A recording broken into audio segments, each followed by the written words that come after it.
Okay, in another fish truck short take video. I putzed a little this morning, putzed a little this afternoon, you know, a little here, a little there. Slowly getting ready to get this out. All the bell housing bolts are out now. The starter's out. The exhaust has been cut on this side. It actually came off on that side. Let's see, what else? It seems, and I know it doesn't look like anything's been done, but a lot's been done. Getting those hardline unions for the fuel system undone, that's always fun. The location back here is just terrible.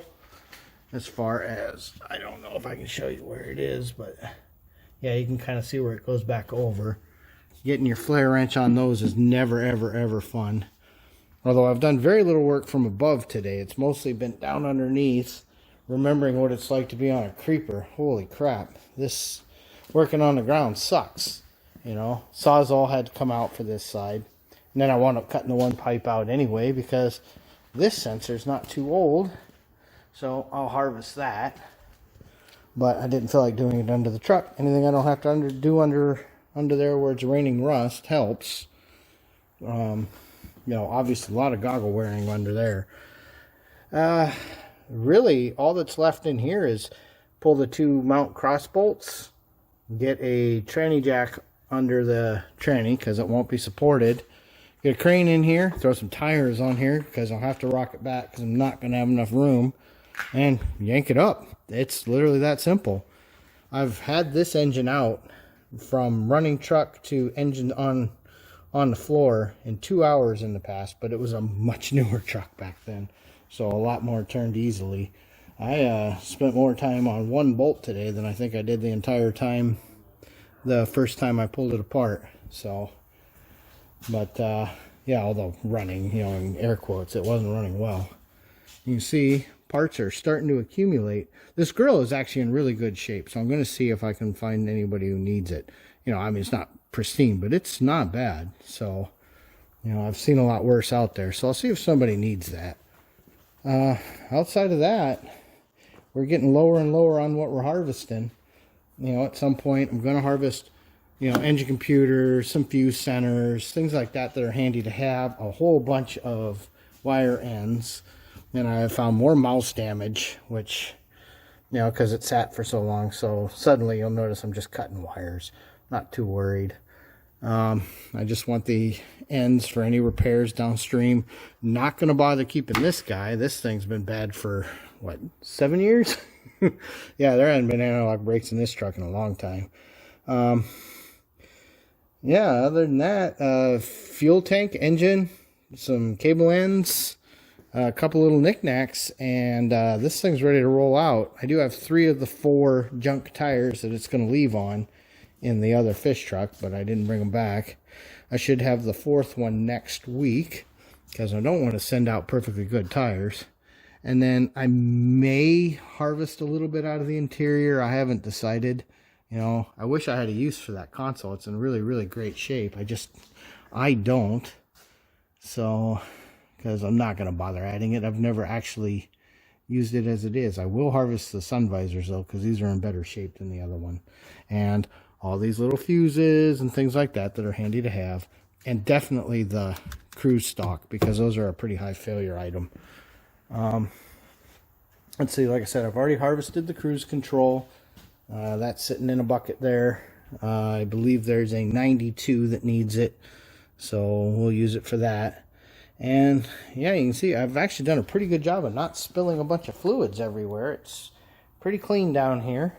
The one area I knew that it was going to be a problem was the tranny cooler, because there was an auxiliary tranny cooler, so that's why we got a bucket sitting under there for anything that's spilled. Stepped on some expando. So yeah, and then there's probably a couple little modules under the dash that I'll harvest because, you know, some of them are, you know, some of them can take some time to find, so I might as well grab them. And years and years and years ago, I had modified that radio. Here, let me put some light in. You can see there's a 3.5 millimeter input so that it would work with an MP3 player if you had a CD in. So may wind up harvesting that just in case I ever need it in the future. Although I've really kind of, it's gotten so cheap to add the Android Auto to everything. It's just, how do you not? It's really nice to have. Anyway, this is another day of putzing on the fish truck. Alright, it's the next day. ShopDog's kind of doing a little inspecting, looking around, seeing what we're getting ready to accomplish. I've decided that since it got way colder last night than we had anticipated, and it's going to again tonight, I'm still not staining on the deck today. So we're gonna monkey on the fish truck a little bit. Wasn't the original plan.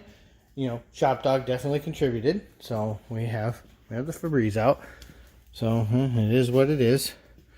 I think I'm going to go ahead and drain the power steering fluid, and let's take a look at popping that thing out. It's not going to be as accessible as the other one because, of course, the other one doesn't have a radiator or anything in its way, but it shouldn't be that bad to get in there.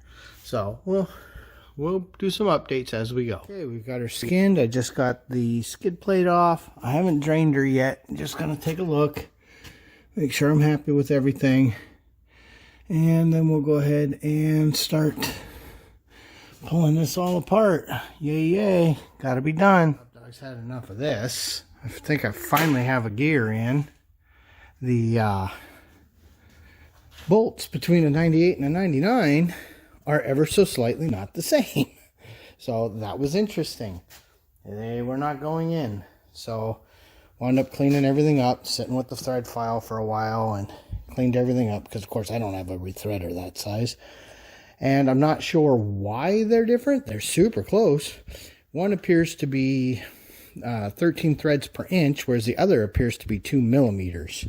So I don't know if it's a metric marked head that was incorrectly, or well, you know, it's GM, so it could be SAE on one and metric on the other, or if somewhere in this truck's history those bolts got rethreaded, because that's always quite possible, and somebody just used SAE instead of metric because they're so close. So, you know, whether somebody caused it or it's a factory change between 98 and 99, it doesn't matter. I got everything apart a couple times and got the bolts all cleaned up, and now she's sitting in here no problem at all. So I'll get her buttoned up, and that'll be that. Well, out doing some test driving, and other than, you know, that's still obviously not going to be straight. The play that the alignment shop complained about is considerably reduced. So now I've just got to deal with recentering the wheel, but other than that, the brakes are just feeling better and better. The steering is better. Like I said, when the other engine's out, we'll look at maybe swapping the motors, which, you know, really, it's just a long weekend of putzing.